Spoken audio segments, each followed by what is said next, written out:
আমার এই কথা খুব অস্বাভাবিক মনে হতে পারে অনেক বিশ্লেষকের কাছে, কিন্তু দিস ইজ রিয়ালিটি। সেটা হচ্ছে ক্ষেত্র বিশেষে ইরান আমেরিকার চেয়েও কোনো অস্ত্রে এগিয়ে।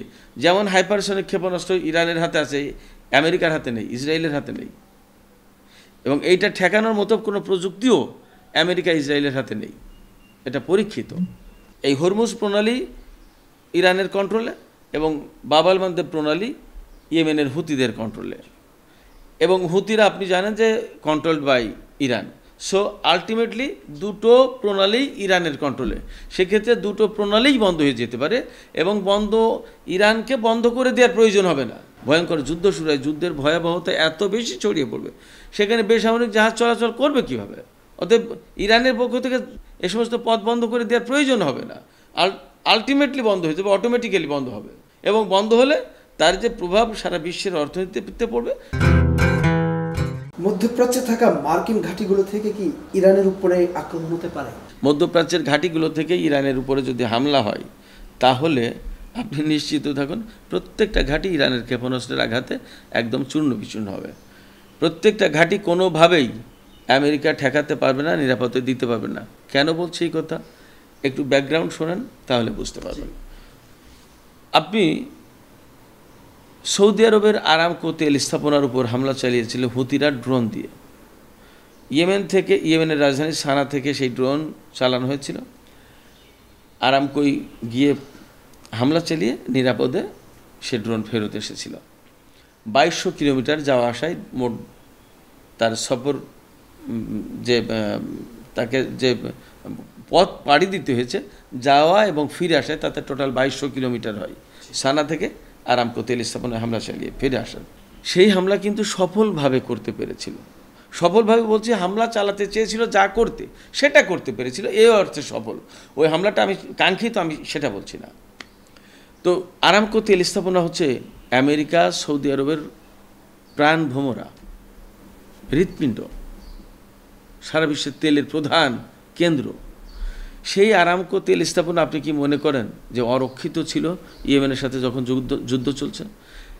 সেই আরামকো তেল স্থাপনাকে নিরাপত্তা দেওয়ার জন্য কোনো ব্যবস্থা ছিল না? এটা কি হয়? নিরাপত্তা ব্যবস্থার চাদরে ঘিরে থাকার কথা। সেই নিরাপত্তা ব্যবস্থা ক্রস করে, লঙ্ঘন করে হুতিদের ড্রোন সেখানে হামলা চালিয়ে নিরাপদে ফেরত গেছে, একটা ড্রোনও ভূপাতিত করতে পারেনি।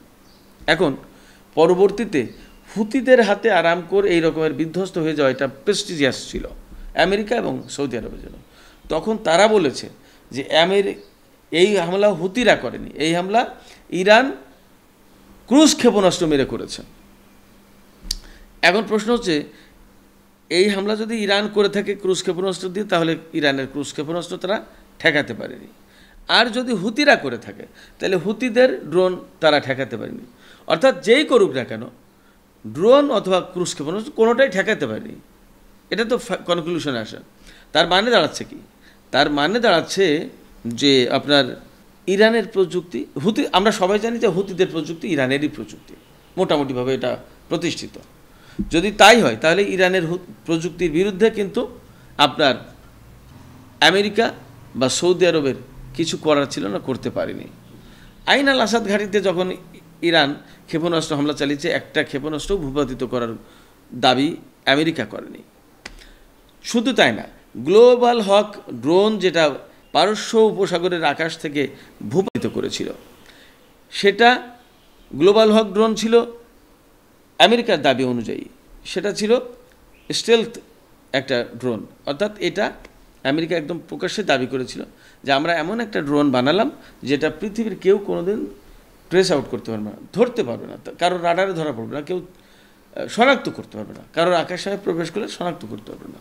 অথচ ইরানের আকাশসীমায় প্রবেশের সাথে সাথে সেটা কিন্তু শুট ডাউন করেছে, এবং সিঙ্গেল ক্ষেপণাস্ত্র দিয়ে, একটা সিঙ্গেল মিসাইল দিয়ে একটাই মাত্র মেরেছিল, দুটো মারা লাগেনি।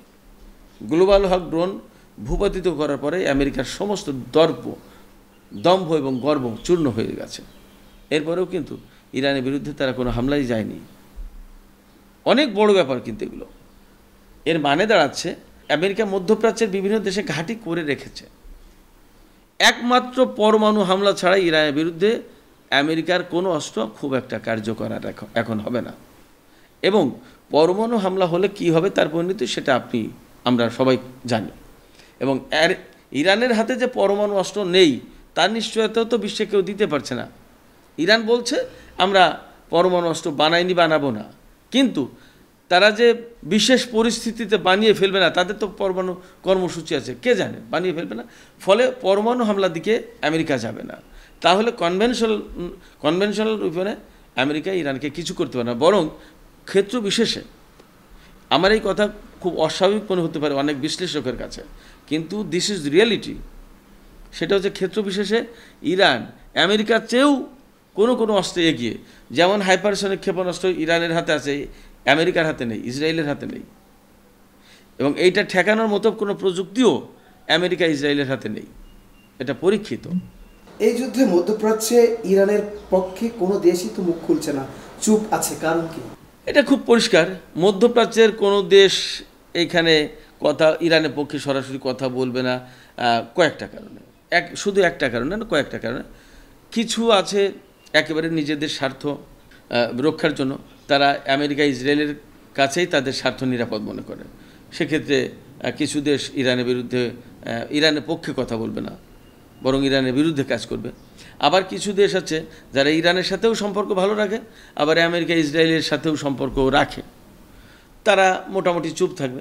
আবার কিছু দেশ আছে যারা ইরানের পক্ষে আছে, বাট কথাই নয়, মুখ খোলার দরকারে তারা কাজ করবে, তারা মুখ খুলবে না। যেমন সিরিয়া, লেবানন, এমনকি হয়তো বা ইরাকও, তারা মুখ খুলবে না, তারা কাজ করবে। ফলে মুখ খোলাটাই ইরানের জন্য খুব জরুরি কিছু না, কারণ মুখের ভাষ্য এটা জরুরি কিছু না। ডিপ্লোম্যাটিক যে বিষয়টা সেটা ইরানের দখলে আছে, এবং ওয়ার্ল্ড ওয়াইড এখন টোটাল ডিপ্লোমেসিটা ইরানের পক্ষে। ফলে আরব দেশগুলো বা মধ্যপ্রাচ্যের দেশগুলো ইরানের পক্ষে কে কী বললো না বললো, এটা এই মুহূর্তে খুব বেশি বড় কিছু ম্যাটার করে না।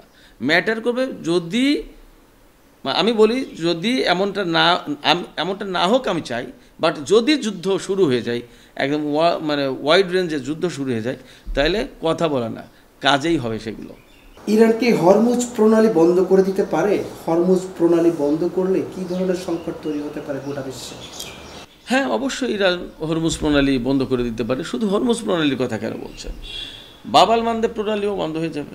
এবং আপনি জানেন যে মধ্যপ্রাচ্যের এই দুটো প্রণালী সারা বিশ্বের শুধু তেল বাণিজ্য না, সমস্ত বাণিজ্যের জন্য এই দুটো প্রণালী অত্যন্ত গুরুত্বপূর্ণ। একটা হচ্ছে হরমুজ প্রণালী, একটা বাব আল মানদেব প্রণালী। এই হরমুজ প্রণালী ইরানের কন্ট্রোলে, এবং বাব আল মানদেব প্রণালী ইয়েমেনের হুতিদের কন্ট্রোলে। এবং হুতিরা আপনি জানেন যে controlled by Iran. So ultimately দুটো প্রণালী ইরানের কন্ট্রোলে। সেক্ষেত্রে দুটো প্রণালীই বন্ধ হয়ে যেতে পারে, এবং ইরানকে বন্ধ করে দেওয়ার প্রয়োজন হবে না। ভয়ঙ্কর যে যুদ্ধ শুরু হবে, যদি যুদ্ধ শুরু হয় আপনার কথা মতো বা আপনার কথা অনুযায়ী, যদি ভয়ঙ্কর যুদ্ধ শুরু হয়, যুদ্ধের ভয়াবহতা এত বেশি ছড়িয়ে পড়বে, সেখানে বেসামরিক জাহাজ চলাচল করবে কীভাবে? অতএব ইরানের পক্ষ থেকে এ সমস্ত পথ বন্ধ করে দেওয়ার প্রয়োজন হবে না, আলটিমেটলি বন্ধ হয়ে যাবে, অটোমেটিক্যালি বন্ধ হবে। এবং বন্ধ হলে তার যে প্রভাব সারা বিশ্বের অর্থনীতিতে পড়বে সেটা আমরা আজ করতে পারি। এই কারণে একটা ছোট পরিসংখ্যান দেখলে আপনি বুঝতে পারবেন, এই যে হরমুজ প্রণালী এবং বাব আল মানদেব প্রণালী, এই দুই প্রণালী দিয়ে প্রতিদিন সারা বিশ্বের টোটাল তেল চাহিদার 30 থেকে 40% তেল এই দুই পথে রপ্তানি করা হয়, ট্রানজেকশন হয়, সেক্ষেত্রে ট্রান্সপোর্টেশন হয়। সেক্ষেত্রে আপনার সারা বিশ্বের 30 থেকে 40% তেল, এটা কোনো সাধারণ ব্যাপার না, নাম্বার 1। নাম্বার 2, টোটাল অর্থনীতির প্রায় 20% চলাচল এই বাব আল মানদেব প্রণালী দিয়ে। কারণ হরমুজ প্রণালীর চেয়েও বেশি গুরুত্বপূর্ণ বাব আল মানদেব প্রণালী। হরমুজ প্রণালী দিয়ে যে সমস্ত জাহাজ বেরিয়ে আসলো, সেই জাহাজ বেরিয়ে এসে হরমুজ প্রণালী পার হয়ে ওমান সাগর, ভারত মহাসাগর দিয়ে ডানে ক্রস করে বাব আল মানদেব প্রণালী দিয়ে আপনার এডেন উপসাগর দিয়ে, লোহিত সাগর দিয়ে চলে যাবে আপনার সুয়েজ খাল হয়ে ভূমধ্যসাগর, ভূমধ্যসাগর থেকে আটলান্টিক দিয়ে আপনার আমেরিকা, ইউরোপ, দক্ষিণ আমেরিকা, যার যেখানে যাওয়া প্রয়োজন। এ পাশে টোটাল পূর্ব এবং দক্ষিণ এশিয়া থেকে চীন, জাপান, দক্ষিণ Korea, Vietnam, Philippines, Malaysia, Indonesia, Singapore থেকে শুরু করে যত জাহাজ, বাণিজ্যিক নৌপথে যে সমস্ত বাণিজ্য, সেই বাণিজ্যের টোটাল সংগঠিত হয়, ম্যাক্সিমাম সংগঠিত হয় ইউরোপ আমেরিকার জন্য এই বাব আল মান্দেব প্রণালী দিয়ে। এইগুলো আপনার দক্ষিণ এবং পূর্ব এশিয়া থেকে এসে ভারত মহাসাগর হয়ে বাব আল মান্দেব প্রণালী দিয়ে এডেন উপসাগর দিয়ে লোহিত সাগর হয়ে আপনার সুয়েজ খাল পেরিয়ে ভূমধ্যসাগরে যাচ্ছে, ভূমধ্যসাগর থেকে কোনোটা ইউরোপের দিকে যাচ্ছে, কোনোটা আমেরিকার দিকে যাচ্ছে।